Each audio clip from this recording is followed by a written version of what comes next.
इस कार्यक्रम के पुण्यार्जक हैं श्री तरुण रजनी एवं अनुराग जैन काला, निवासी व्यावर, प्रवासी मुंबई, एवं समस्त काला परिवार, राजतरु चैरिटी फाउंडेशन मुंबई, बेटी जमाई अरिधि अंकुर जी एवं आर्यवीर पाटनी मुंबई, समधी जी श्री रिखभ जी एवं पुष्पा जी पाटनी कोलकाता, भ्राता परिवार श्री राजेश अर्चना, सौरभ अनु अजमेर, श्री धर्मचंद वीना, अंकेश दीप्ति व्यावर मुंबई, श्री कमल आभा, आयुष अक्षिता मुंबई, बहन एवं बहनोई सुधा पदम जी पाटनी जयपुर, बैजंती नरेश जी धगड़ा किशनगढ़, कल्पना देव कुमार जी कासनीवाल इंदौर, शशि सुनील जी दोषी अजमेर। साधु नहीं हो जाता, साधु भेष धारण करने से साधु नहीं हो जाता। साधु का गुणवाचक शब्द है। जो जैन दर्शन में जब भी कोई बात की है, पहले उसकी डेफिनेशन बनाई, परिभाषा। परिभाषा के बिना जैन धर्म कोई भी वस्तु को प्रमाणिक और अप्रमाणिक नहीं रहता। कोई व्यक्ति अपना नाम भगवान रख ले तो भगवान थोड़ी हो गया। कोई व्यक्ति अपना नाम रामचंद्र रख ले तो राम श्री राम थोड़ी हो गया। कोई अपना नाम महावीर रख ले तो महावीर स्वामी भगवान थोड़ी हो गया। ऐसे तो बहुत सारे नाम हैं। कोई अपने नाम के आगे विद्यासागर रख ले तो विद्यासागर आचार्य महाराज थोड़ी हो गया। इसी प्रकार साधु का अर्थ तो न जाने कौन, अब शाकाहारी भी साधु कहलाते, मांसाहारी भी साधु कहलाते, गांजा पी रहा है, भांग खा रहा है तो भी साधु कहलाते, गंजेड़े भंगेड़े भी साधु कहलाते। तो ये सब चीज़ों के संबंध में विचार करना पड़े। जैन दर्शन ने स्पष्ट का घोषणा की है, विषयासा वशाती तो निरारंभो परिग्रह ज्ञान ध्यान तपो रक्तः तपस्वी सा प्रशस्यते। लक्षण है 28 मूल गुण जिसमें पालन हो, 5 महाव्रत हो, 5 इंद्रिय निरोध हो, 5 समिति हो, 7 शेष गुण हो और 6 आवश्यक हो। ये 28 मूल गुण जहाँ हैं, उसके साथ रत्नत्रय की उपलब्धि हो, यदि अंतरंग को दृष्टि करें तो एक चर्या है। ये चर्या जो भी पालन करता है वह कि वह साधु की कोटि में आता है। अन्यथा अन्य सब ऐसा, ना तो हमें कोई जैन से अजैन से मुझे कोई मतलब ही नहीं। जैन धर्म तो वो है जो प्राणी मात्र का है, बस गुणों का उपासक है। यदि गुण हैं, जिसने राग देश कामादि के जीते सब जग जान लिया, सब जीवों को मोक्ष मार्ग का निष्प्रय हो उपदेश दिया। बुद्ध वीर जिन हरिहर ब्रह्मा, या उसको स्वाधीन कहो, भक्ति भाव से प्रेरित हो यह चित्त उसी में। बस ये बात है। नाम तुम्हें जो रखना हो वो रख दो, नाम से कोई फर्क नहीं है। यदि नाम तुम्हें रावण रखना है तो रावण रख दो, हमें क्या फर्क पड़ना। लेकिन गुण रावण के नहीं होना चाहिए। नाम तो कुछ भी चल जाएगा। अब भूतकाल के अभी आगे जाकर अपन देखेंगे ऐसे ऐसे नाम है, निष्पाप निष्कसाय, अच्छे अच्छे नाम है। तो नाम कुछ भी हो, गुण होना चाहिए, और जो गुण उनमें होते हैं उन साधुओं को नमस्कार किया गया है। तृप्ति जैन, मुजफ्फरनगर, उत्तर प्रदेश। गुरुवर नमोस्तु। महाराज जी, जब विष्णु कुमार महाराज जी ने उन 700 मुनियों की रक्षा के लिए पद का त्याग किया, तो फिर उसके बाद उन्होंने क्या किया? पुनः दीक्षा ली या फिर वो? पहली बात तो पद का त्याग किया ही नहीं, क्योंकि पद के त्याग करने के बाद वो विक्रिया रिद्धि काम नहीं करती। मुनिराज की जितनी भी रिद्धियाँ होती हैं वे भावलिंगी 6, 7वें गुणस्थान वर्ती मुनि को ही होती है। इसलिए मुनि पद नहीं त्यागा। उन्होंने कपड़े पहने नहीं थे, कपड़े दिखाए थे विक्रिया में। विक्रिया रिद्धि की विशेषता होती है कि वो कहे कि मैं पाटा बन जाऊं तो पाटा बन जाएंगे, मैं पेड़ बन जाऊं तो पेड़ बन जाएंगे, मैं अग्नि बन जाऊं तो अग्नि बन जाएंगे, वे कहेंगे मैं शेर बन जाऊं तो शेर बन जाएगा। तो ये तो विक्रिया थी। उन्होंने कपड़े ग्रहण किए नहीं थे, वस्त्र आदि कोई ग्रहण नहीं किए। उन्होंने कहा मेरा जो रूप है ये बटुक के रूप में बन जाए, बन गया। ना तो वो चटाई कहीं से लाए थे, ना तिलक कहीं से लाए थे, ना कपड़े कहीं से लाए थे। वो तो विक्रिया के माध्यम से माया से दिखाया गया था, इसलिए उनको ऐसा कोई भी उनका गुण स्थान नहीं गिरा, उनको परिग्रह का दोष नहीं आया, क्योंकि विक्रिया रिद्धि नियम से छठे गुण स्थान में ही प्रयोग होती है। उससे नीचे कभी मुनिराज को विक्रिया रिद्धि का प्रयोग नहीं कर सकते, इसलिए वो उनकी रिद्धि थी, इसलिए उन्होंने कोई मुनिपद नहीं छोड़ा। मात्र उनको चातुर्मास का प्रायश्चित किसका लिया? चातुर्मास में उठ के जाना पड़ा, प्रतिमायोग छोड़ना पड़ा, सामने वाले को ताड़ित करना पड़ा, दुख देना पड़ा, इसका प्रायश्चित लिया था, ना कि उन्होंने उन 700 मुनियों को बचाया, इसका प्रायश्चित नहीं। उन बाली आदि को ताड़ित किया, चातुर्मास में प्रतिमायोग धारण किया था कि मैं दिवाली तक नहीं उठूंगा, उठ गए, तो उसका एक अल्प प्रायश्चित जो उन्होंने लिया, इतना ही उल्लेख मिलता है। उन्होंने प्रायश्चित लेकर के पुनः जाकर के ध्यान में बैठ गए। ऐसा नहीं कि अब उठ गए तो अब उठ ही गए। कई लोग क्या करते हैं, जैसे तुम्हारे आलू का त्याग है, तो अब बोले एक गिलास तो खा ही लिया, आप कम से कम भरपेट खा लो। अब खा तो लिए ही, अब पूरा खा लो, प्रायश्चित तो मिल रही है। ऐसा नहीं, अब चतुर्मास से उठ ही गए हैं, तो अब नहीं, तुरंत जाकर के वो ध्यान में बैठ गए, और बाकायदा ध्यान, फिर तो वे उठे ही नहीं, केवल ज्ञान प्राप्त करके ही उठे। इसलिए मात्र उनका आलोचना मात्र ही प्रायश्चित है, कोई महान प्रायश्चित, छेदों स्थापना वाला प्रायश्चित ना उनको लेना पड़ा, ना लिया गया, और जरूरत भी नहीं थी। उन्होंने कोई ऐसा महान दोष नहीं लगाया था। महाराज जी, जो रिद्धियां होती हैं वे किस गुण स्थान में प्राप्त होती हैं, और उन्हें प्राप्त करने के लिए साधु क्या पुरुषार्थ करता है? मुनियों की रिद्धियां जितनी भी हैं सब छठे गुण स्थान से ऊपर होते हैं, छठे गुण स्थान से शुरू होते हैं। हाँ, प्राप्ति की भी, प्राप्त हो चाहे प्रयोग हो, छठे गुण स्थान से नीचे कोई भी रिद्धि प्रकट नहीं होती, यानी भावलिंगी संत को ही रिद्धियां प्रकट होती हैं। और इनका प्रयोग भी चाहे प्राप्ति हो, चाहे प्रयोग हो, चाहे अस्तित्व हो, मुनिराज को ही होते, उसके नीचे गुण स्थान में नहीं होती। इसकी प्राप्ति के लिए मैं कई बार बताता हूँ, तद्रूप भाव करना पड़ते हैं। जैसे किसी की ऐसी परिणति आ जाए कि किसी को देख लें तो वो मरा हुआ जीव भी जीवित हो जाए, उनकी जीवन में करुणा दया जिनके मन में भरी रहती है। हर रिद्धि का एक अलग अलग रीजन है, अलग अलग परिणाम है। जिस प्रकार का रिद्धि का गुण है, उसके तद्रूप जो भरने का भावना करते हैं, साधना करते हैं, उनको वो रिद्धि प्रकट होती है। अमन जयंती न हुआ गुरुवर नमोस्तु। महाराज जी, इनकी जिज्ञासा है कि कोई व्यक्ति जो पूरी तरह से संपन्न है और वह मंदिर बनाने का नियम समाज के सामने लेता है और पुनः मुकर जाता है, तो उसे क्या दोष लगेगा? अब वो क्यों मुकरा? वो सब संपन्न है, कोई दूसरी बात है उनकी परिस्थितियां क्या है। दान देने बोलने के बाद मुकरना तो नहीं चाहिए, क्योंकि बहुत नुकसान है महानुभाव, बहुत नुकसान। शास्त्रों में जो वर्णन है, हमारे शास्त्रों में तो वर्णन ये है कि दान बोलने के बाद पहली बात तो हाथ में लेके ही आना चाहिए। इस हाथ दीजिए, साथ लीजिए, खाए खोया बह गया, सश्रेष्ठ होना। यदि कुछित कदाचित कभी कोई दान हो जाए, नहीं ले पाए, तो घर में भोजन बाद में करना चाहिए, शयन बाद में करना चाहिए, पहले मंदिर की बोली देना चाहिए। तीसरे नंबर पर वो है कि अभी दान देना है, प्रसंग अच्छा है, तो फिर संकल्प कर लेना चाहिए, ये पैसा मैं इतने वर्ष में दूंगा। कमेटी के सामने, समाज के सामने उजागर कर देना चाहिए। मान लो कोई बोली आपने ली कि मैं पैसा साल भर में दूंगा, 2 साल में दूंगा, तो 2 साल तक आपको निर्माल का कोई दोष नहीं आ रहा। 5 साल का कह दिया तो 5 साल तक कोई दोष नहीं आ रहा। यदि आप मरण भी प्राप्त कर जाओगे तो भी आपको दोष नहीं आएगा, क्योंकि आपने नियम ही 5 साल का लिया है।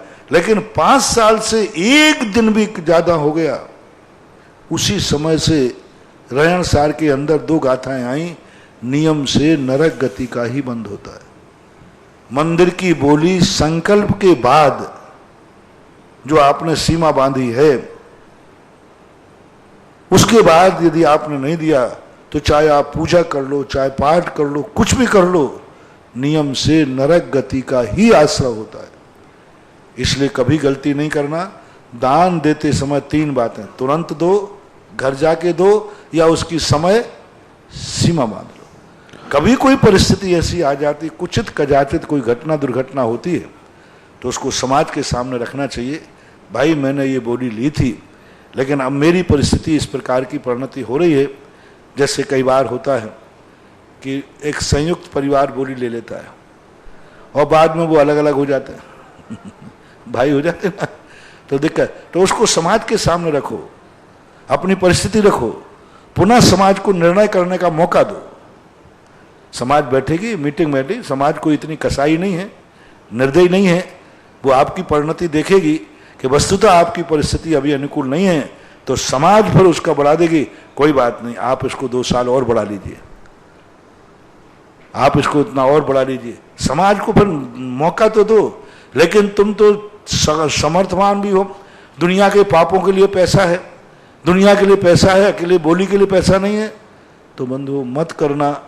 मेरा दुश्मन भी है तो मंदिर की बोली, कोई भी दान की बोली बोलने के बाद 24 घंटे भगवान का खा के जीना मत।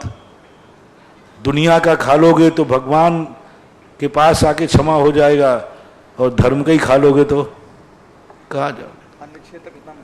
अन्न क्षेत्र कृतम पापम धर्म क्षेत्रे विनश्यति, और धर्म क्षेत्र कृतम पापम वज्रलेपो भवेत्। मंदिर का कभी भी कोई भी बोली का ऐसा नहीं करना। देखो कैसा दान एक शास्त्रों में आता है कि एक बार धर्मराज कुछ दूध पी रहे थे सोने के कटोरे से। उसी समय याचक आया, तो उन्होंने दूध पी चुके थे, उन्होंने कहा साहब मुझे कुछ मिले, तो उन्होंने बाएं हाथ में कटोरा था, वही कटोरा दे दिया। भीम कहते भैया आपने नीति विरुद्ध काम किया, आप धर्मराज हैं। बोले दान हमेशा दाएं हाथ से दिया जाता है, और आपने किससे दिया? बाएं हाथ से। दान दाएं हाथ से देना चाहिए था, ये आपने क्यों किया? तो धर्मराज कहते हैं भीम नीति विरुद्ध काम तो हुआ, लेकिन मुझे भी ध्यान आ गया था दाएं हाथ से देना चाहिए था, पर आपने बाएं हाथ से क्यों दिया? मैंने इसलिए दिया कि मुझे बाएं हाथ में था तो एक कटोरा देने का भाव आया। जब तक मैं दाएं हाथ में लाता और मेरे भाव बदल जाते तो क्या परिणति, देखो कैसा आनंद की बात। क्या सोचते धर्मराज, जब तक मैं इस हाथ में लेता और परिणाम बदल जाते तो, अरे भिखारी को सोने का क्यों दूं? भिखारी तो रोटी मांग रहा था ना। और अभी मेरा भाव क्या है कि मैं एक कटोरा सोने का दे दूं, जिससे इसकी जन्म जन्म की भीख मांगना बंद हो जाए, ये भाव आया। और मैं दाएं हाथ में लेता और परिणाम बदल जाता तो, बदल जाते हैं कि नहीं? बोलो ना क्यों नहीं? क्षण भर में इतने चुटकी बजाते भाव बदल जाते। इसलिए मैंने तुरंत भाव आया, तुरंत दे दिया। दान ऐसा होना, जितने जल्दी चुकाओ दान उतना ही श्रेष्ठ है। दान धर्म का है। दान अपन ने कोई कर्जा थोड़ी ना है, दान कोई टैक्स थोड़ी है, दान कोई अपन आतंकवादियों की फिरौती थोड़ी दे रहे, फिरौती। दान तो आनंद से दो, दान को बीज मान के दो। और जो दान को बीज मान के देता है, किसान बीज बोने के समय को टालता है कि समय पर बोता है? नहीं अब महीने भर बाद बो देंगे फलेगा ही नहीं। बीज को जैसे किसान ताकत लगा के समय पर बोने का प्रयास करता है, बीज ब्याज पे ले लेगा, कर्जा पे ले लेगा, लेकिन सबसे पहले बीज को बोने का समय से बोने का प्रयास करेगा। इसी प्रकार ज्ञानी व्यक्ति कर्जा ले लेगा, लेकिन दान जो संकल्प किया है उस समय में ही देने का भाव करेगा, वही दान फलता है, फूलता है। समय टालने के बाद किसान यदि खेत में बोएगा भी तो फलेगा नहीं, वो तो देगा कभी भी वो तो, लेकिन फलेगा नहीं। और जितना फल मिलना चाहिए उतना फल मिलेगा नहीं। इसलिए दान को बहुत अच्छे से आनंद के साथ दो। क्या है तेरा तेरा तेरा तुझको अर्पण मेरा क्या लागे? प्रभु सब तेरी माया है, तूने दिया है इसलिए दे रहा हूं, और जिस दिन नहीं होगा तो हाथ जोड़ लेंगे, भगवान है ही नहीं। हमारे आनंद के साथ कोई भी धर्म की क्रिया, चाहे दान हो, चाहे पूजा हो, चाहे मेरा मुनि व्रत हो, जो भी धर्म पालना है आनंद के साथ हो, भार मान के नहीं। मुनि व्रत पालता हूं तो मैं तो सदा कहता हूं आनंद के साथ मुनिचर्या पालन करो। जब मुनि ही बने हो, जब पर्वत ही बने हो तो धूप से क्या, जब साधु ही बने हो तो भूप से क्या। जब दान ही दिया है तो रो करके क्यों दे, जब दान ही देना है तो रो करके क्यों दे, दान ही देना है तो आनंद के साथ दे, ऐसी परिणति। हाँ, दान दे मन हर्ष विषय के, ऐसी बात है।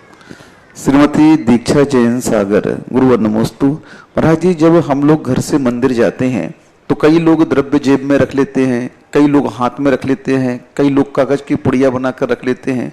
इसकी वास्तविक विधि क्या है कि मंदिर द्रव्य लेकर के कैसे जाएं? देखो, कायदा से तो मंदिर का द्रव्य जो है किसी ना किसी बर्तन में लेके जाना चाहिए। पैदल जाओ बहुत अच्छी तरह से, जैसे आप लोगों के डिब्बे होते हैं खाने के पीने के, ऐसे खाने बने रहना चाहिए। 8 द्रव्य की था उसमें लगे रहना चाहिए, ढक करके ले जाना चाहिए, बंद करके ले जाना चाहिए। रास्ते में कोई पशु पक्षी का बीट गिर सकता है और घर से ले जाते। अब कोई कागज की पुड़िया में लगा के ले जा रहे हैं तो इंतजाम भी तुम्हें ऐसे ही होगा, जब भी खाने मिलेगा तो कागज की पुड़िया में खाने मिलेगा, सीधी बात है। जैसा भगवान की थाली लगा के ले जाओगे, सूखी ले जाओगे, सूखी खाने मिलेगा। ये तो सीधी बात, मैंने पहले ही कहा ना, दान पूजा तो बीज है, जैसा बोगे वैसा पाओगे। कई लोग हाथ में ले जाते तो उन्हें हाथ में ही खाना मिलेगा, महाराज बन के नहीं, भिखारी बन के। हाँ, महाराज बन के खाने अलग चीज है। कई लोग कहते हैं हाथ पे ही खाते, उनको बेचारे को नसीब ही नहीं थाली। कई लोग कागज में जिंदगी निकाल देते, बस कागज पे खाते, थाली नसीब ही नहीं।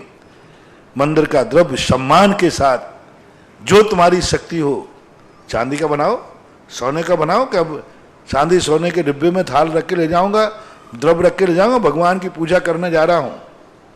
शक्ति नहीं है तो पीतल का बनाओ, तांबे का बनाओ, लेकिन इस प्रकार के नहीं जेब में डाल के ले जा रहे हैं, पुड़िया में रख। द्रव्य का भी सम्मान होना चाहिए, क्योंकि वो प्रभु के चरणों तक जा रहे हैं। महाराज जी, द्रव्य धो करके क्यों चढ़ाते, बिना धोए चढ़ाएं? धोने में तो और आरंभ होता है सब। नहीं, धोना के लिए तो द्रव्य को धोने का ही प्रावधान होता है, क्योंकि द्रव्य में बहुत अशुद्धियां होती हैं। स्थापना करते हैं जब हम, वो द्रव्य आया आपका, किसान के यहाँ से चावल आए, उस पर कुत्ते बिल्ली ने भी तो लघु शंका कर सकते हैं। मंडी में बोरियां रखी हैं, कुत्ते बिल्ली भी लघु शंका जा सकते, उस पर कि नहीं जा सकते।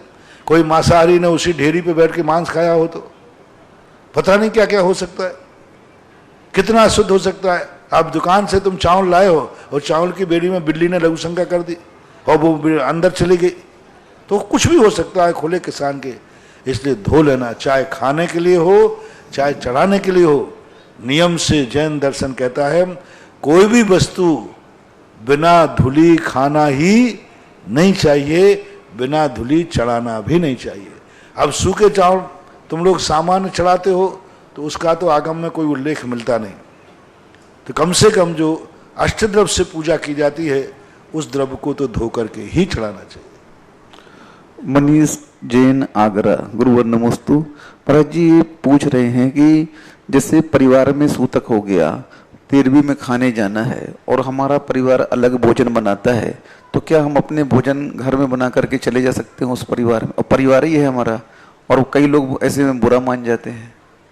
नहीं, कैसा मतलब परिवार है तो जैसे परिवार में सूतक हो गई और जिसके यहाँ सूतक हुई है वो अलग, उसका अलग खाना बनता है, हमारा अलग बनता है, तो अपने यहाँ से अगर भोजन करके उनके यहाँ 13वीं में जाते हैं तो वो लोग बुरा मान जाते हैं, नहीं खाते हैं। तो नहीं मानना चाहिए, धर्म की व्यवस्थाओं की बात है, क्योंकि धर्म की व्यवस्थाएं हैं, सुआ सूतक की व्यवस्थाएं हैं, इनमें बुरा मानना नहीं चाहिए, जो मानता है गलत है।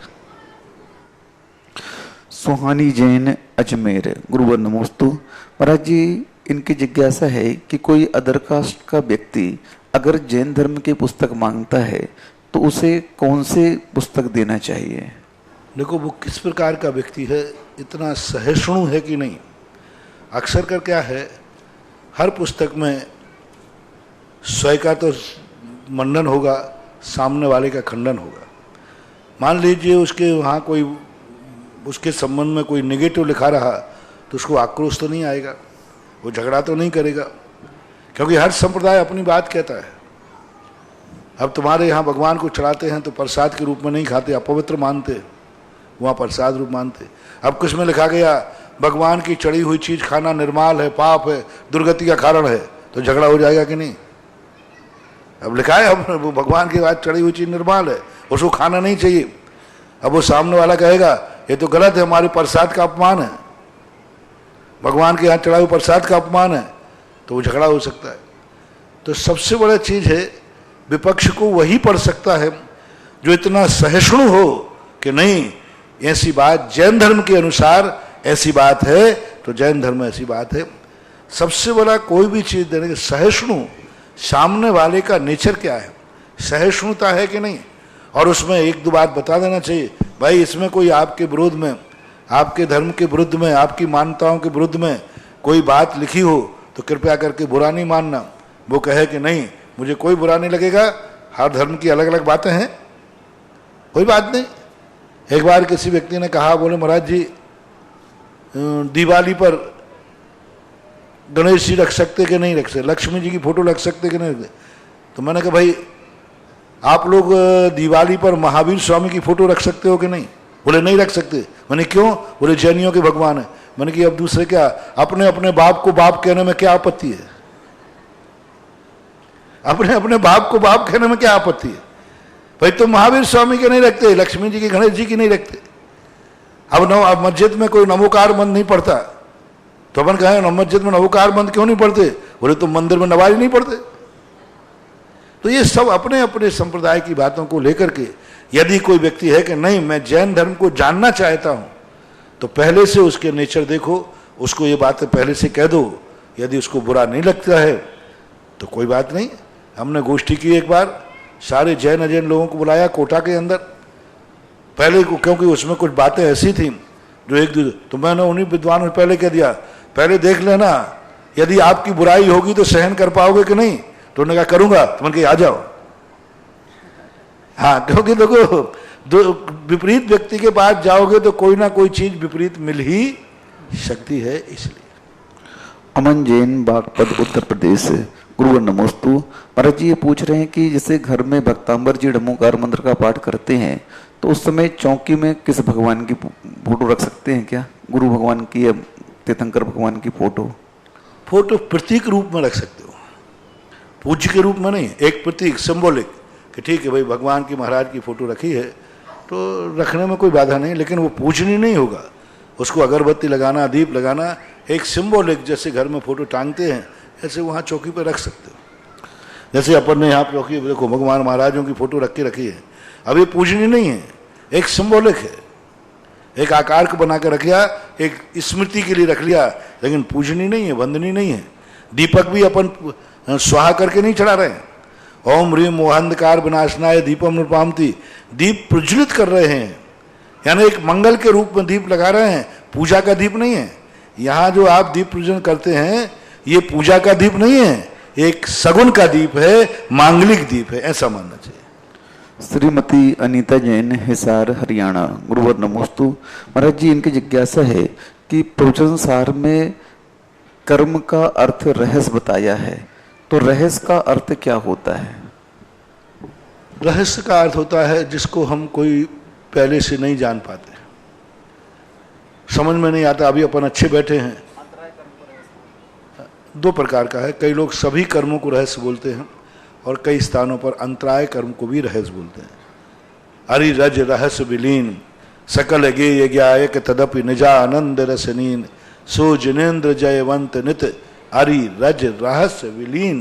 तो रहस्य अंतराय के अर्थ में भी आता है, सभी कर्म को भी रहस्य कहते हैं। अभी अपन इतने अच्छे बैठे हैं, कहो एक क्षण बाद असाता का उदय आ जाए, बीमारी आ जाए।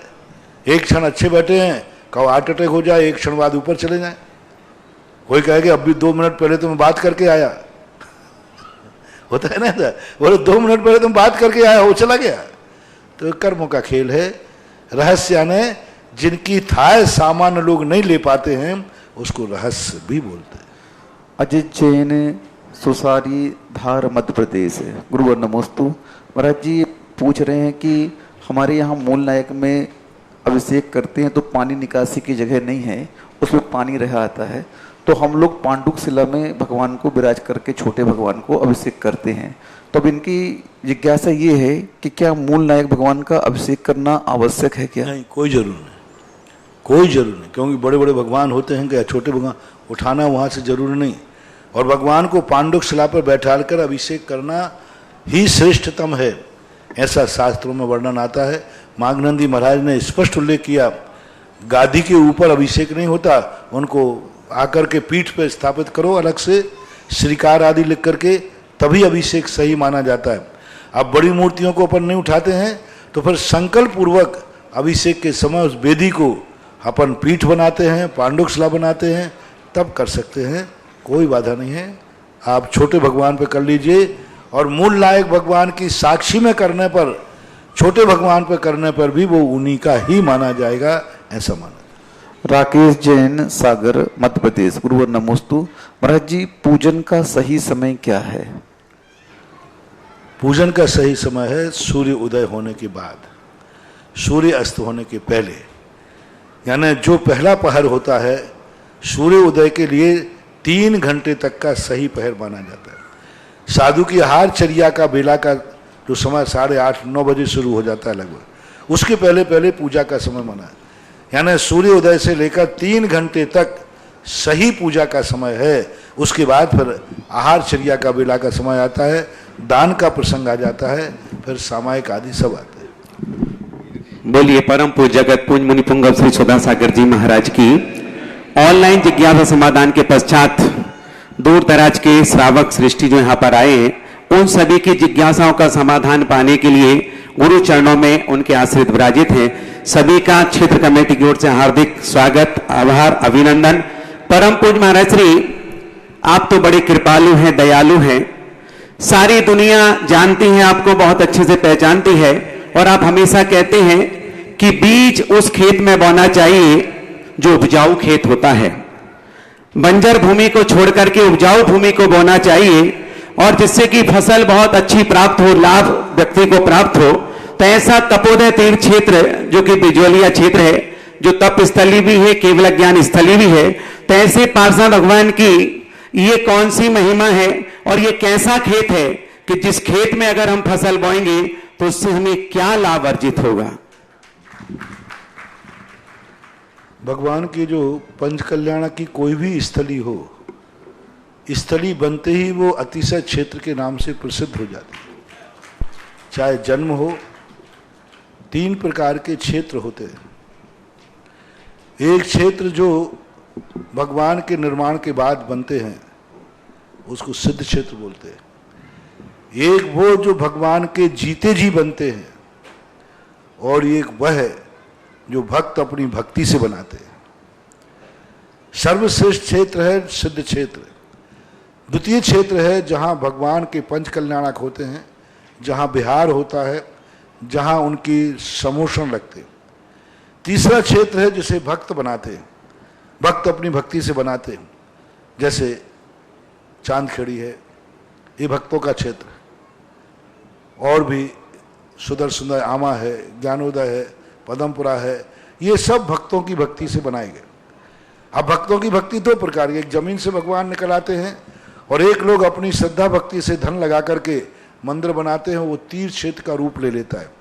ये 3 प्रकार के उत्कृष्ट खेत कहलाते हैं, क्योंकि ये किसी समाज, किसी गांव, किसी कॉलोनी विशेष के नहीं होते, ये सारे जगत के दर्शन पूजन के लिए बनाए जाते हैं।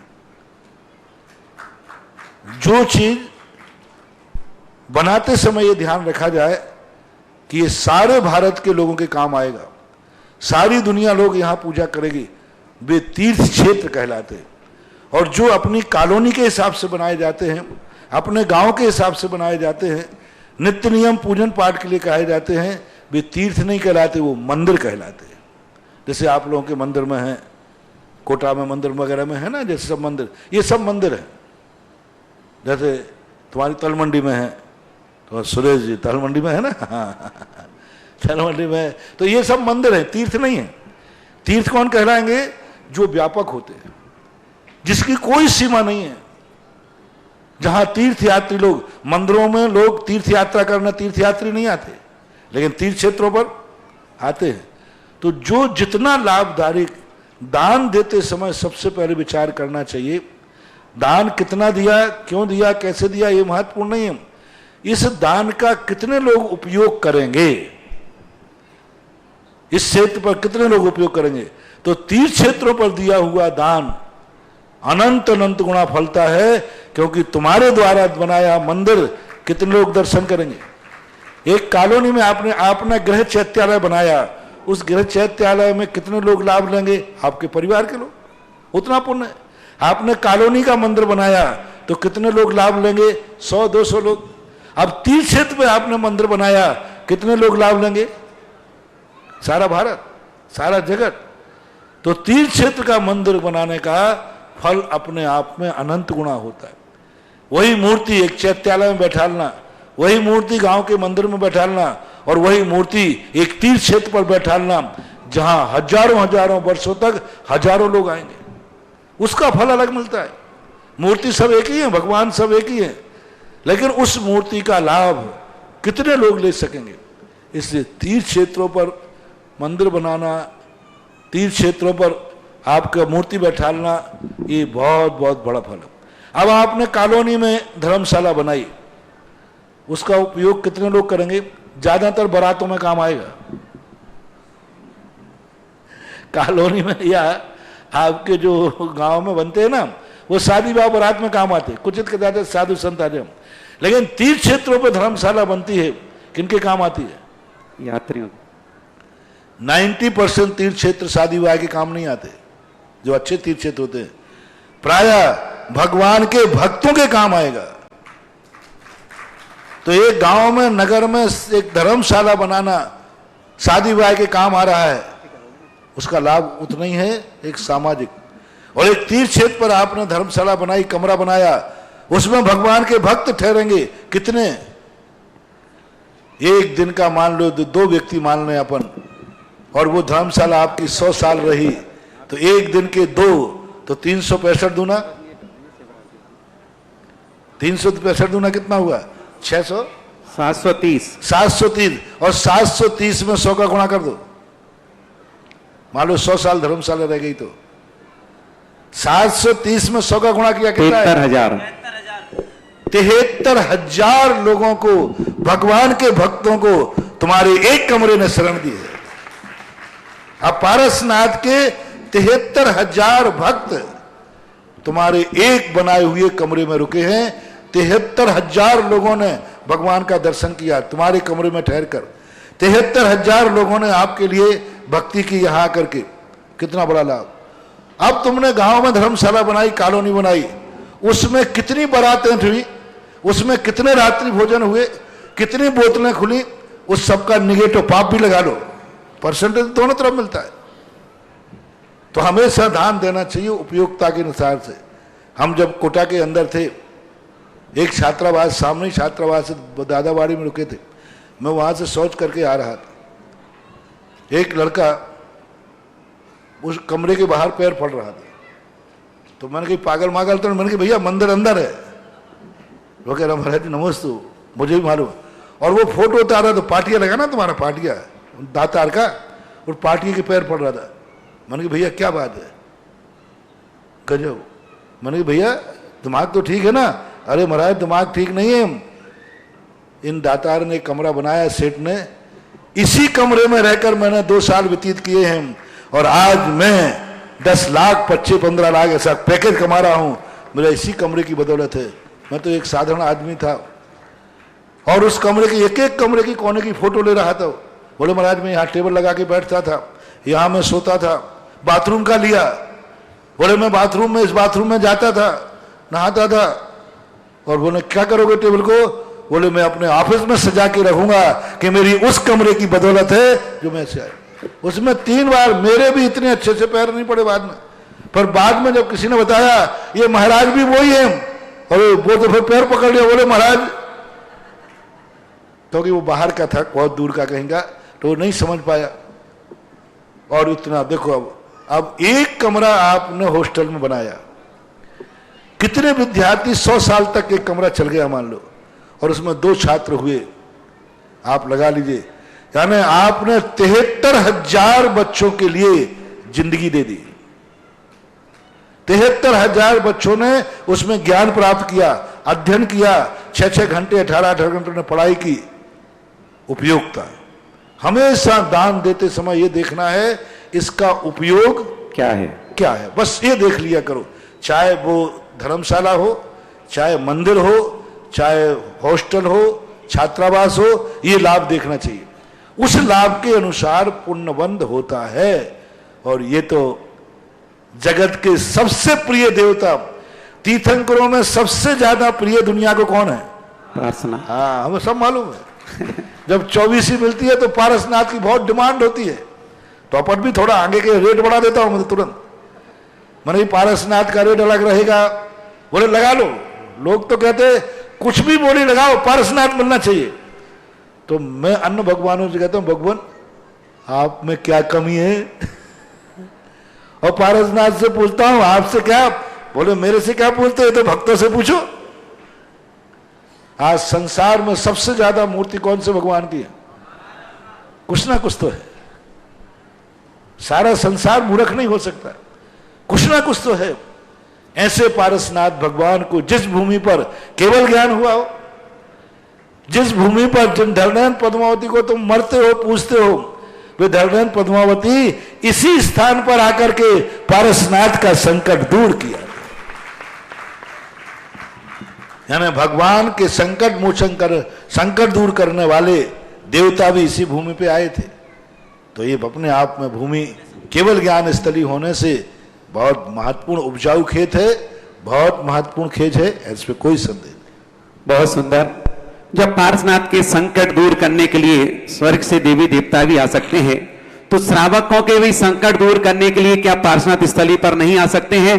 तो ऐसे पार्श्वनाथ स्थली पर परम पूज्य महाराज की कृपा से नंदीश्वर जिनालय एक सुंदर निर्मित होने वाला है। और वह नंदीश्वर जिनालय जिसमें 5 मेरु हैं, एक एक मेरु में 16 प्रतिमाएं और 4 गजदंत की ऐसी 20-20 प्रतिमाएं हुआ करती है। अगर कोई उन 5 मेरु में मेरु बनाना चाहता है तो मात्र 51 कलश में 20 प्रतिमाएं उन्हीं के परिवार की होंगी, उसी पुण्यार्जक के परिवार की होंगी। पूरा मेरु उसी परिवार के द्वारा ही पुण्यार्जक से किया जाएगा। तो एक मेरु की मात्र 51 कलश की राशि है। और ये राशि भी आपको तुरंत नहीं देना, आप आराम से 5 सालों तक ये राशि प्रदान कर सकते हैं, 7 साल तक भी प्रदान कर सकते हैं। क्योंकि ये क्षेत्र जब बनेगा और पार्श्वनाथ की उपसर्ग स्थली है, तो हमारे उपसर्ग तो आप दूर होने वाले हैं। ठीक ऐसे ही अगर हम 52 जिनालों में भी एक एक जिनाले बना सकते हैं, एक एक मंदिर बना सकते हैं, मैं शिखर के प्रतिमा सहित, क्योंकि 13-13 प्रतिमाएं एक एक दिशा में हुआ करती है, 13-13 जिनाले एक एक दिशा में हुआ करते हैं।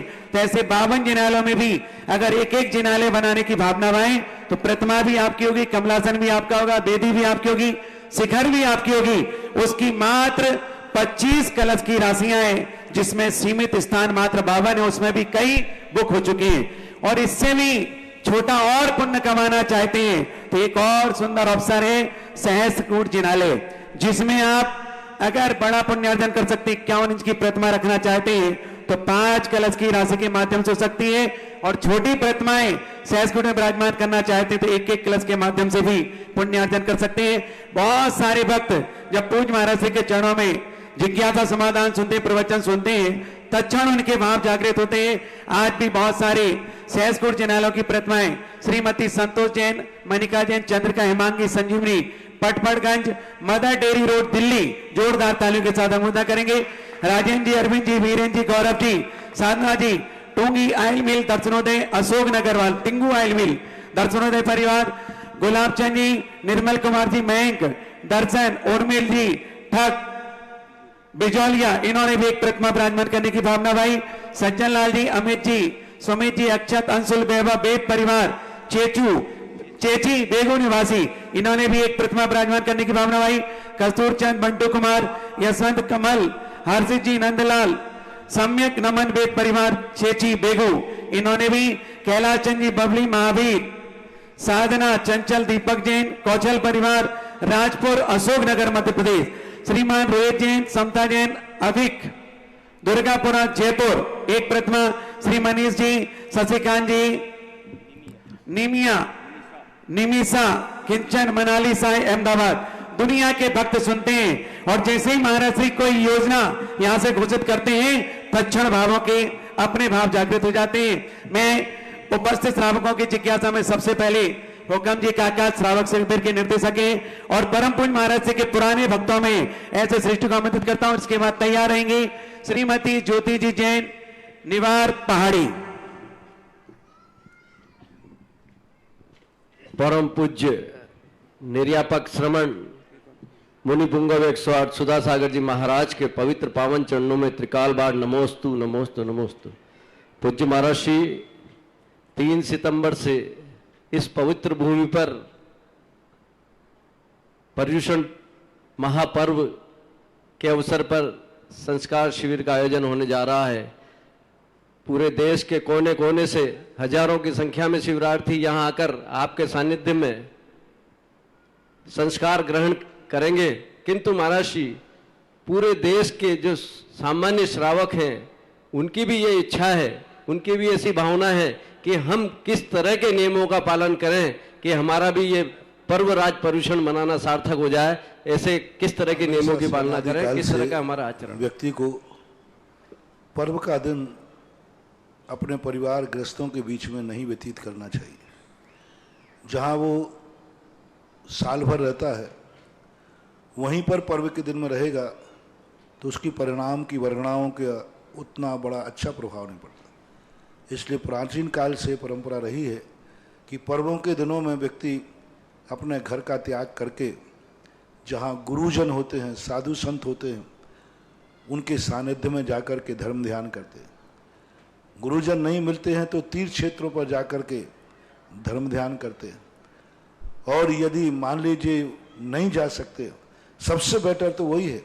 इसी परंपरा को, इसी आपकी सुविधाओं को देख करके मैंने ये शिविर शुरू किया, जिसके माध्यम से आप लोग 10 दिन कम से कम धर्म ध्यान कर सकें। और इन शिविरों के अंदर आप लोगों को ये 10 दिन का अर्थात है साल भर की एनर्जी, साल भर के लिए ताकत, साल भर आपकी जिंदगी में जो शुभ कार्य हुए उनको कैसे परिमार्जन करना, ये 10 दिन के अंदर दशलाक्षण पर्व में किया जाता है। पूरी ताकत लगाना चाहिए। मैंने कई बार कहा कि 355 दिन आप संसार के सब कार्य करते रहते हैं, कम से कम साल भर में 10 दिन की तैयारी पहले से करना चाहिए। नौकरी करता है तो पहले ही कह देना चाहिए साहब और छुट्टी देना या नहीं देना, मैं साल भर में 10 दिन की छुट्टी जरूर लूंगा। मैं कैसा दिन है, यानी नौकरी इतना पाप तुमने किया कि पूरी जिंदगी तो नौकरी करोगे, पर्व के दिन में भी नौकरी करोगे। कम से कम पर्व के दिन में तो नौकर बन के नहीं, भगवान के भक्त बन करके जियो।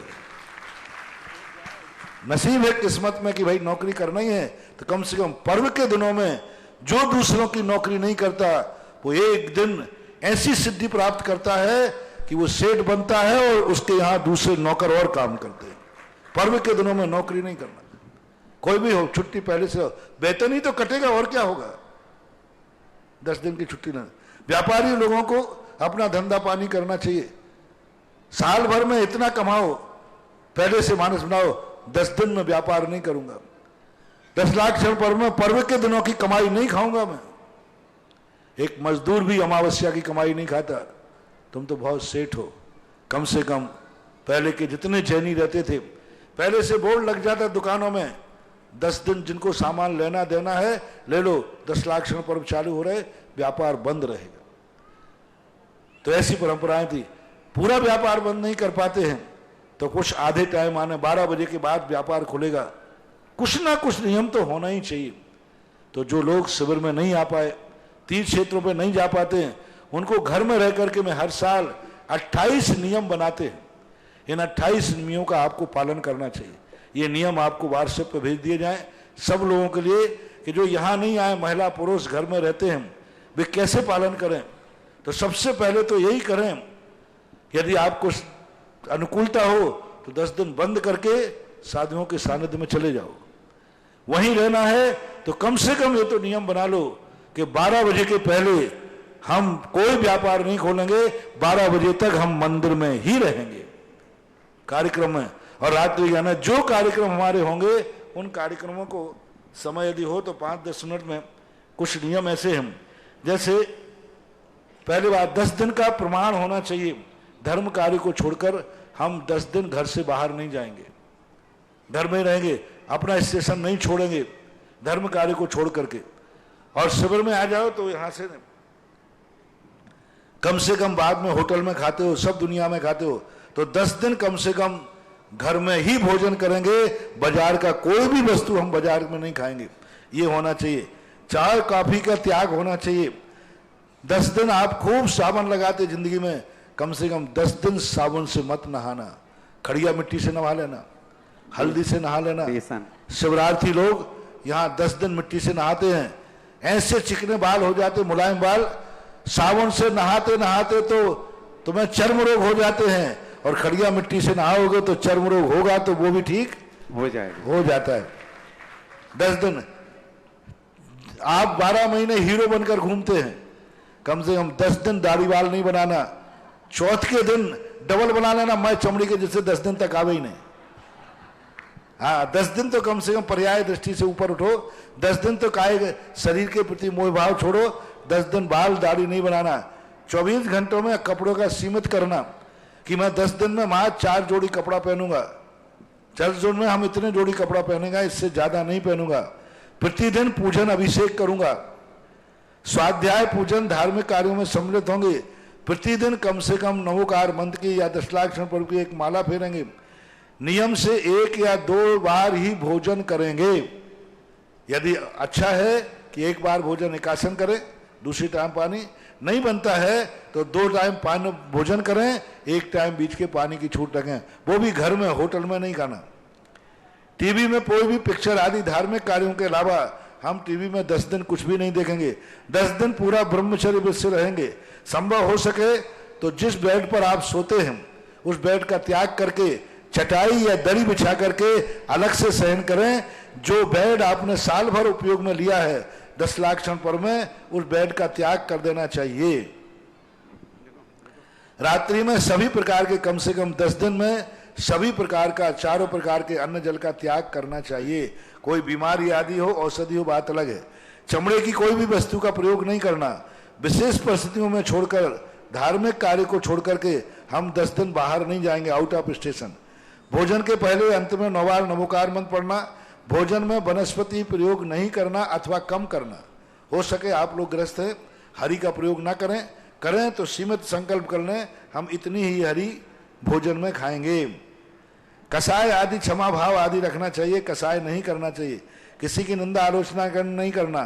प्रतिदिन पापों के प्रक्षालन हेतु जहां जैसा मुके 10 दिन में कोई ना कोई दान देना। आहार दान, औषधि दान, अभय दान, उपकरण दान। पर्वों के दियों में दिया हुआ दान अधिक फलदायी होता है। पर्व के दिन में की हुई पूजा, क्योंकि हमने देखा कई लोग साल भर पूजा नहीं करते, 10 लाख क्षण में विशेष करते। मन के ये तो क्यों करते हम? फिर हमें इसका उत्तर मिला पद्म पुराण के अंदर कि 6 महीने के अंदर जो नित्य प्रतिदिन पूजा की जाती है और पर्व के दिन में जो पूजा की जाती है और दान जो पर्व के दिन में दिया जाता है, 6 महीने की पूजा का 1 दिन में फल लगता है पर्व के दिन। रावण ने जब ये कहा कि मैं अष्टांग का पर्व लग गया है, विद्या सिद्ध कर रहा हूं, बोले साहब अभी क्यों? बोले जो विद्या 6 महीने में सिद्ध होती है पर्व के दिनों में वो 8 दिन में सिद्ध हो जाती है। यानी पर्व के दिन में पूजन और दान, आप लोगों को पर्व के दिनों में अब मंदिरों में 3 क्षेत्रों पर अपनी शक्ति प्रमाण दान जरूर देना चाहिए। यह तुम्हारे लिए साल भर की सिद्धि का कारण बनता है। भोजन करते समय मौन से भोजन करें। क्रीम सौंदर्य प्रसाधन का प्रयोग न करें, लिपस्टिक आदि का।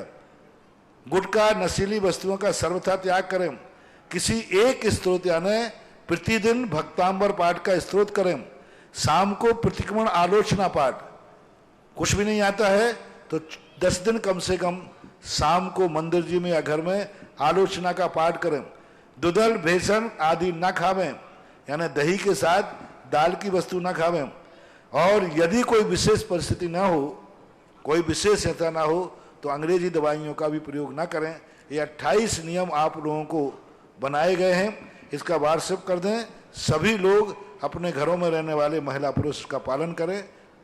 जो लोग यहाँ पर नहीं आ पाते हैं महाराज श्री नमोस्तु ने महाराज। उनके ऊपर भी करुणा के साथ ये भावना भातु 28 गुणों को बता दिया कि आपको कौन से गुणों का पालन करना है, किस प्रकार से जीवनचर्या चलना है। महाराज श्री आपका बड़ा प्रभाव है कि पिछली वर्ष ऑनलाइन बहुत सारे लोगों ने शांति धारा 10 दिन पर्व में कराई और उन्हें इतना लाभ अर्जित हुआ, घर बैठे ही उन्होंने पूरे शिविर का आनंद लिया। अभी भी कई भक्तों ने अपनी भावनाओं को भेजा कि 10 दिनों तक हम निरंतर महाराज श्री के मुखारबिंद से शांति धारा कराना चाहते हैं, मात्र 1,11,111 रुपए की राशि में। तो श्रीमान तन्मय राजकुमार साधना तनुज हुकमचंद जी जैन दमोई बालों ने निरंतर 10 दिन शांति धारा करने का पुण्यार्जन की एक बार जोरदार तालियों के साथ अनुमोदना करें। महाराज श्री अभी अभी जैसे ही आपने खेत में बीज डालने की बात कही तो झांसी के एक भक्त डॉक्टर अभय कुमार जी जैन, रानी जी जैन, मानसी जैन, झांसी वालों ने एक सहसगुड़ जिनालय में बड़ी प्रतिमा रखने की 5 कलश की राशि की घोषणा करके पुण्यार्जन की एक बार जोरदार तालियां।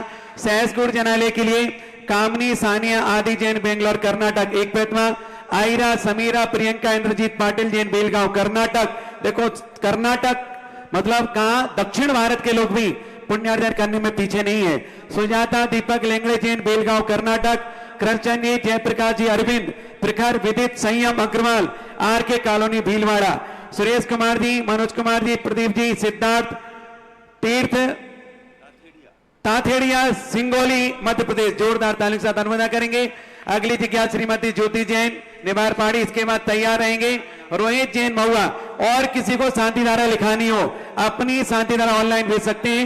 निरंतर 10 दिन लाइव टेलीकास्ट के माध्यम से महाराज श्री स्वयं इन सभी चैनलों के माध्यम से आप अपना नाम सुनेंगे। अपने मुखारबिंद से अगर ग्रस्त का नाम अगर साधु कभी उच्चारण कर सकता है तो सिर्फ शांति धारा में, इसके अलावा कभी नहीं। तो जिनको करना हो अपनी भावना यह प्रेषित कर सकते हैं। नमोस्तु महाराज जी, नमोस्तु महाराज जी। 16 कारण व्रत करने से तीर्थंकर प्रकृति का बंध होता है, तो क्या ये नारी पर्याय में हो सकता है? और रावण ने ऐसा कौन सा भावना भाई थी जिससे उसे तीर्थंकर प्रकृति का बंध हुआ था? स्त्री पर्याय में द्रव्य स्त्री पर्याय भाव स्त्री पर्याय से तीर्थंकर प्रकृति का बंध नहीं हो सकता, क्योंकि जितनी विशुद्धि उसमें चाहिए नारी के अंदर उतनी विशुद्धि आ ही नहीं सकती। इसलिए स्त्री को तीर्थंकर प्रकृति का बंध नहीं होता। हाँ, स्त्री पर्याय छोड़ के भवांतर में पुरुष बन करके कर सकती है, क्योंकि संगी पंचंदी कर्म भूमि का पुरुष ही तीर्थंकर प्रकृति का बंध करता है। रावण ने अभी तीर्थंकर प्रकृति का बंध किया नहीं है, अभी वो यहाँ आएगा फिर तीर्थंकर प्रकृति का बंध करेगा। तो स्त्री पर्याय में अपन को 16 कारण भावना तो भाना चाहिए, भाना चाहिए, जिससे 16 कारण भावना से एक फायदा होगा कि तीर्थंकर प्रकृति की भावना भाने से कर्म फिर तुम्हें पुरुष बनाएगा और तीर्थंकर प्रकृति का बंद कराएगा। जिज्ञासा श्री रोहित जैन महुआ और तैयार रहेंगी श्रीमती बिमला देवी जैन कोटा।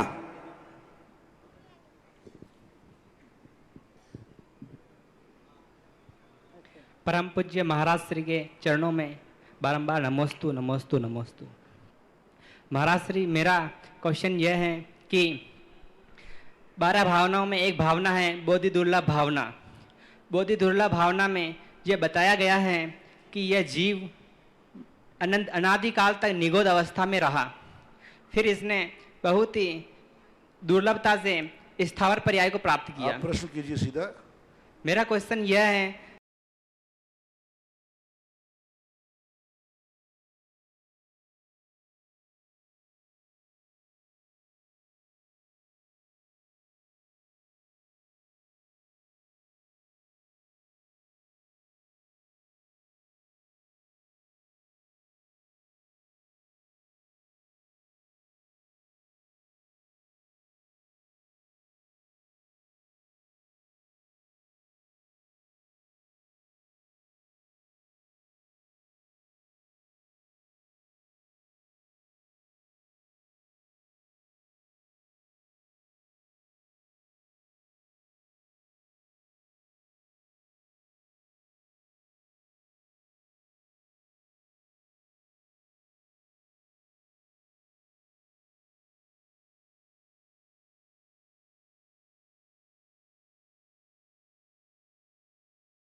जितने भी क्षेत्र बने जैसे गोलाकोट, ललितपुर, नारेली जी, आवाजी, अन्य कई सभी क्षेत्र ऊंचाइयों को छू रहे हैं।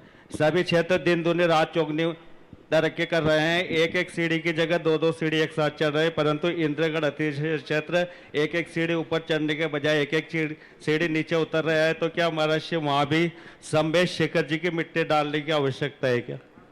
संवेश शेखर की मिट्टी से ही काम नहीं होगा, उसकी विधि होना चाहिए और वहाँ की समाज की जागरूकता होना चाहिए।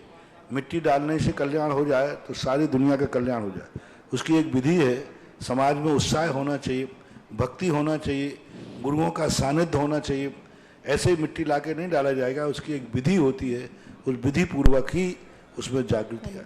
क्षेत्र की महिमा को समझते हुए श्रीमती जतन देवी, नरेश कुमार, रमेश कुमार, दीपक कुमार। इस कार्यक्रम के पुण्यार्जक थे श्री तरुण रजनी एवं अनुराग जैन काला, निवासी व्यावर, प्रवासी मुंबई एवं समस्त काला परिवार, राजतरु चैरिटी फाउंडेशन, मुंबई।